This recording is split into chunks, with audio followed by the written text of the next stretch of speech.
Public school से Sangeeta जालानी, 10th standard Hindi. पहले पाठ का स्वाध्याय आपने कर दिया होगा। अभी अपन आए हैं सेकंड लेसन में। सेकंड लेसन कौन सा है अपना? बूढ़ी काकी। लेखक कौन है उसके? प्रेमचंद। प्रेमचंद के बारे में अपने पहले 9th स्टैंडर्ड में भी जाना है। क्या जानते हो आप प्रेमचंद के बारे में? कौन से समय के हैं ये लेखक? इनका जन्म समय कौन सा है? 1880। ये लम्ही नामक जिले में वहां पे इनका जन्म हुआ है। तो 1880 अपना आधुनिक काल कौन से समय से शुरू होता है? 1900 से। तो प्रेमचंद को क्या कहा जाता है? उपन्यास का सम्राट। एक समय था जिसको प्रेमचंद नाम दिया गया, प्रेमचंद युग। और इनकी जो उपन्यास है, कहानियां हैं, वो बहुत अधिक चर्चित है। इनकी जो कहानियां हैं मानसरोवर के खंड, उसमें 8 भाग में इनकी करीबन 801 कहानियां होगी। तो काफी सारी इनकी कहानियां हैं और इनके करीबन 13-14 उपन्यास है। उसमें गोदान सबसे अधिक प्रचलित है। और मंगलसूत्र नाम का जो इनका उपन्यास है वो क्या है? अपूर्ण रहा। बाद में उसको उनके बेटे ने पूरा किया। तो पहले ये कौन थे? प्रेमचंद टीचर थे, लेकिन गांधी जी के असहयोग आंदोलन में जुड़ने के कारण इन्होंने क्या किया? अपनी नौकरी से त्याग पत्र दिया और लेखन के कार्य में जुड़ गए। तो बूढ़ी काकी पाठ के नाम से अपन को पता चलता है किसके बारे में बताया गया है? बूढ़ों की आजकल के समय में कैसी स्थिति हो रही है। तो बूढ़ी काकी जो थी उसके पति का क्या हो गया था? स्वर्गवास हो गया था। और उनके बेटे भी जो है तरुण अवस्था में चल बसे थे। अभी उनका और कोई नहीं था, एकमात्र उनका भतीजा कौन था? बुद्धिराम था। और वो बूढ़ी इतनी हो गई थी कि चल फिर नहीं सकती थी और कोई उनकी इंद्रियां काम नहीं कर रही थी। केवल उनकी कौन सी इंद्रिया का काम कर रही थी? स्वादेंद्रिया। उनके मन में होता था कि मैं ये खाऊं, वही इंद्रिय उनके सबसे अधिक काम कर रही थी। तो बुढ़ापा क्या होता है? बहुधा बचपन का पुनरागमन। तो वो क्या करती थी? अगर मनपसंद खाना ना मिले तो गला फाड़ फाड़ कर रोती थी, चिल्लाती थी। और सबको पता था कि वे और किसी कारण से नहीं रो रही है, या तो उनको खाना कम मिला है या उनका मनपसंद का खाना नहीं मिला। तो वो क्या करती थी? गला फाड़ फाड़ के रोती थी। तो कोई उसकी चिल्लाहट पे, आवाज पे पड़ोसी वाले कोई भी ध्यान नहीं देते थे। सबको पता था कि ये किस कारण से रो रही है। तो जो उनका भतीजा बुद्धिराम था, जब उसको जायदाद लेनी थी बूढ़ी काकी की, तो उसने बहुत बड़े बड़े वादे किए कि मैं तुम्हारा बुढ़ापे में ध्यान रखूंगा, तुमको कोई तकलीफ आने नहीं दूंगा। लेकिन जब बुढ़ापा आया और उसको जायदाद सारी मिल गई, तो वो जो पुराने वादे किए हुए थे वो सारे वो क्या हो गया? भूल गया। वो अपनी जो बूढ़ी काकी थी उसको अच्छी तरह से कैसे नहीं रखता था। तो बच्चे भी क्या करते हैं? अपने माँ बाप का अनुकरण करते हैं। कोई दूसरे बच्चे, घर वाले के बच्चे, दूसरे कोई भी पास पड़ोस वाले, सभी क्या करते थे? बूढ़ी काकी को सताया करते थे। कोई क्या करता था? बूढ़ी काकी को पास में से जाके चुटली भर देता था, कोई उनपे पानी की कुल्ली कर देता था। तो सभी क्या करते थे? बूढ़ी काकी को हैरान करते थे। कोई उनके ऊपर ध्यान नहीं देता था। तो क्या हुआ? एक भतीजी थी, बुद्धिराम की जो लड़की थी, वो क्या करती थी? उसके 2 भाई थे। उन दोनों भाइयों से बचने के लिए वो बूढ़ी काकी के पास आती थी। उसको कुछ भी खाने का सामान मिलता था तो उसके जो दोनों भाई वो उससे सामान खींच ना ले, उसका सामान ना खा ले, तो वो क्या करते थी? वो लाडली नाम की जो लड़की थी वो हमेशा बूढ़ी काकी के पास आती थी। तो बूढ़ी काकी के पास आती थी तो काकी भी उसमें से थोड़ा कुछ जो हिस्सा था खा जाती थी। तो उसको उसके पास आना महंगा पड़ा था, लेकिन इतना महंगा नहीं। अगर उसके भाइयों के पास बैठती तो भाई क्या करते? पूरा का पूरा उसका सामान खा जाते थे। तो इस तरह से लाडली जो है अक्सर बूढ़ी काकी के पास आती थी और इस तरह से दोनों में क्या हो गई थी? सहानुभूति, अपनत्व, एक तरह का लगाव हो गया था। तो बूढ़ी काकी से और किसी को कोई लगाव न था, केवल एक लाडली को ही लगाव था। तो बाद में क्या हुआ? बुद्धिराम का बड़ा लड़का था मुखराम, उसका तिलक था। तो शाम को नगाड़े बाजे बज रहे थे, तिलक की तैयारियां जोर शोर से हो रही थी और घर में जो व्यंजन बन रहे थे उसकी क्या हो रही थी? खुशबू आ रही थी। एक कढ़ाई में जैसे पुलिया तली जा रही थी, एक पतीले में सब्जियां बन रही थी, तो उसकी जो खुशबू थी वो बूढ़ी काकी को क्या कर रही थी, बेचैन कर रही थी कि कितने समय बाद आज मैं पूरियां खाऊंगी।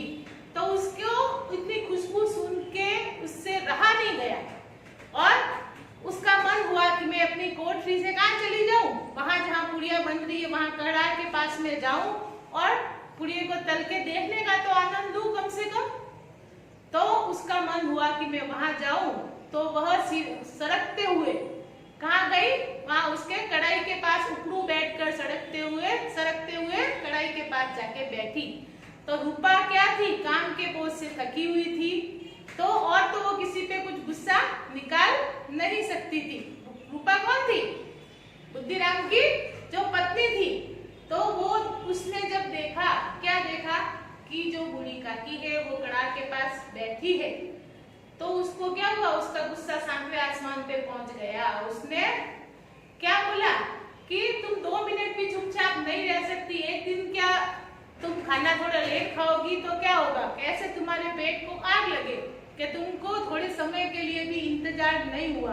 तो रूपा को बहुत गुस्सा आया, तो बूढ़ी काकी वापस सरकते हुए चली गई।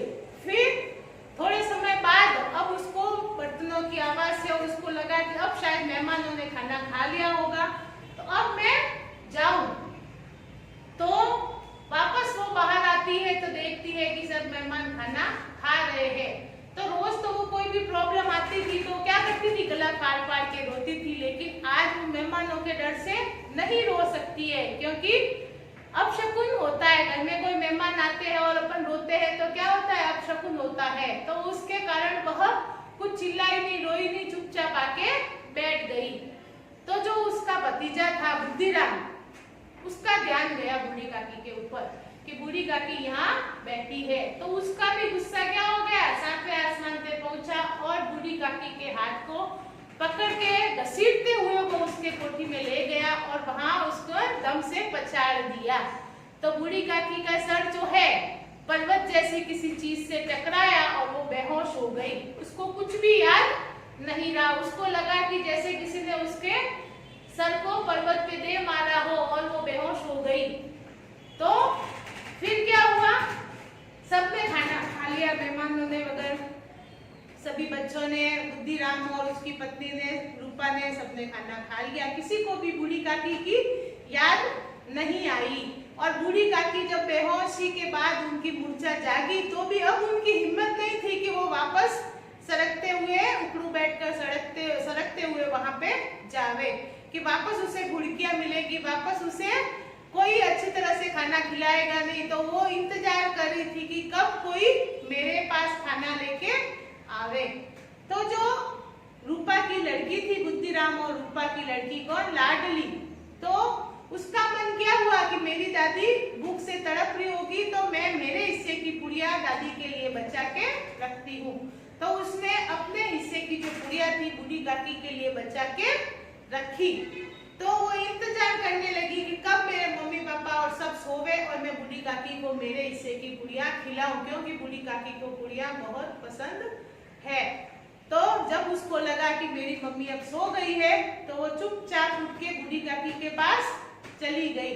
उसको बूढ़ी काकी को पुड़िया खिलाने की इतनी जल्दी थी कि इसलिए उसको नींद भी नहीं आ रही थी कि कब मैं पुड़िया खिलाऊं और मुझे शांति हो जाए। तो वो चुपचाप से वहां गई बूढ़ी काकी के पास कोठरी में और धीरे से आवाज दी, काकी उठो, लो पुड़िया खा लो।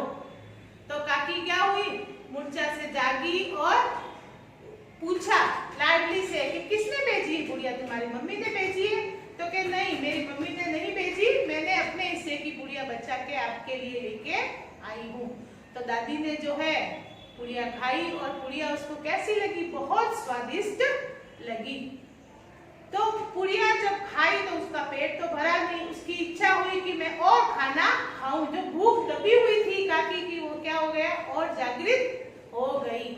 तो जैसे अगर बारिश थोड़ी सी हो, बहुत सारी गर्मी में जब थोड़ी सी बारिश हो तो बारिश से क्या होती है, वापस उमस पड़ती है और गर्मी और बढ़ जाती है। इसी प्रकार जो बूढ़ी काकी ने थोड़ी सी पुड़िया खाई तो खाने से उसकी भूख संतुष्ट नहीं हुई, बल्कि उसकी भूख और अधिक जागृत हो गई। तो उसने लाडली से कहा कि मुझे सहारा देके उधर ले चलो। कहाँ पे? जहाँ मेहमानों ने बैठ के खाना खाया था। तो लाडली उसका बूढ़ी काकी का अभिप्राय कुछ समझ नहीं पाई कि बूढ़ी काकी क्यों उसको वहां ले जाने के लिए बोल रही है। उसका अभिप्राय वह नहीं समझ सकी। वह बूढ़ी काकी को वहां ले गई जहाँ मेहमानों ने खाना खाया। वहां क्या थी? पत्तलें बिखरी हुई थी। मेहमानों की झूठी पत्तलें बिखरी हुई थी। तो उसने बूढ़ी काकी ने उसमें से जो झूठन थी वो खानी शुरू की। किसी थाली में पुड़िया थी, किसी में मस्त कचौड़ियाँ थी। तो उसको पता था बूढ़ी काकी को मैं ये जो काम कर रही हूँ ये काम करने योग्य मैं नहीं हूँ, ये काम गलत है। लेकिन वो अपने मन को कंट्रोल नहीं कर सकी, रोक ना सकी, क्योंकि उसे भूख लगी हुई थी। थोड़े समय बाद क्या हुआ? रूपा जो है वो नींद से उठी। उसकी नींद खुली, देखा तो क्या लाडली अपने बिस्तर पे नहीं थी। तो सोचा कहाँ गई अभी। तो इधर उधर टटोलते हुए वह आई और देखा कि मेहमानों की जो पत्तलें हैं उसके पास में वो लाडली खड़ी है और लाडली के पास में बूढ़ी काकी पत्तलों में से खाना खा रही है।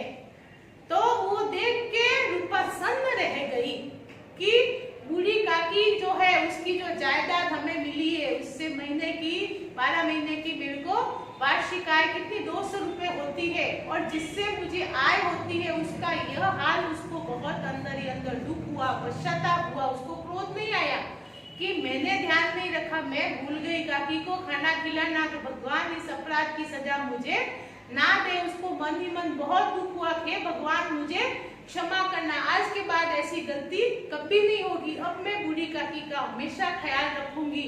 और फटाफट से वो क्या थाली परोस के लेके आई। उसकी आंखों में आंसू आ रहे थे कि लो काकी खाना खा लो। और बोली वो बूढ़ी काकी से आप भगवान से प्रार्थना करना कि इस अपराध की सजा मुझे ना मिले।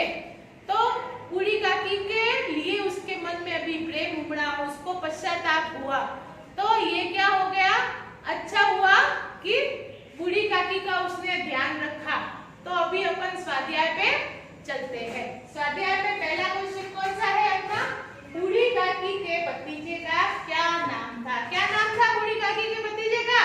बुद्धिराम। फिर दूसरा सवाल है रूपा किसकी पत्नी थी? किसकी पत्नी थी रूपा? बुद्धिराम की। किसने अपने हिस्से की पुड़िया काकी के लिए बचा कर रखी थी? काकी के लिए पुड़िया किसने बचा के रखी थी? बुद्धिराम की लड़की लाडली ने। फिर है बूढ़ी काकी को पत्तलों पर से झूठी पूरी के टुकड़े खाता देखकर कौन सन्न रह गया? कौन सन्न रह गया था? रूपा। उसने देखा कि जो है बूढ़ी काकी झूठी पत्तलों में से खाना खा रही है तो वो एकदम से सन्न रह गई। सन्न यानी अवाक रह गई। फिर नेक्स्ट, बूढ़ी काकी कैसे रोती थी? गला फाड़ फाड़ के रोती थी। बुद्धिराम के घर किस हिस्से में पुड़िया बन रही थी? किस उत्सव में पुड़िया बन रही थी? बुद्धिराम के बड़े लड़के मुखराम का क्या था? तिलक था। उस अवसर पर पुड़िया बन रही थी। बूढ़ी काकी को कहाँ बैठा देखकर रूपा क्रोधित हो गई। बूढ़ी काकी को कहाँ बैठा देखकर? कड़ाहा के पास। वो पुड़ियों की खुशबू से भाग के आई थी कि मैं कढ़ाई के पास बैठ के देखती हूँ। तो उसकी खुशबू से उससे रहा नहीं गया। जो कि रूपा को ये बात पसंद नहीं आई, इसीलिए बूढ़ी काकी को कड़ाह के पास बैठा देखकर रूपा क्या हो गई? क्रोधित हो गई। किस खुशी में लाडली को नींद आ रही थी? जब लाडली ने काकी को पुड़िया खिला दी उसको मन को क्या हो गई? शांति हो गई कि मैंने काकी का काम किया, उसको पुड़िया भाती है तो उसने उसको खिलाई। उसके बाद उसको नींद आने लगी। उत्सव के दिन बूढ़ी काकी किसके डर से नहीं रो रही थी कि अब शकुन हो जाएगा, आज मेहमान आए हैं तो अब शकुन हो जाएगा। इसलिए बूढ़ी काकी किस डर से आज पहली बार अपने को रोने से उसने रोका था। नेक्स्ट है बुढ़ापे में बूढ़ी काकी की समस्त इच्छाओं का केंद्र कौन सी इंद्रिय थी? बुढ़ापे में उसकी समस्त इच्छाओं का केंद्र स्वादेंद्रिय। वो अपने मन के स्वाद को रोक नहीं पाती थी, उसके लिए वो चिल्लाती थी। अगर उसको खराब खाना, अच्छा खाना नहीं होता था प्राप्त तो वो क्या करती थी? गला फाड़ फाड़ के रोती थी। तो आगे वाले भी स्वाध्याय के क्वेश्चन आंसर है आपको इसी प्रकार करने हैं। Thank you.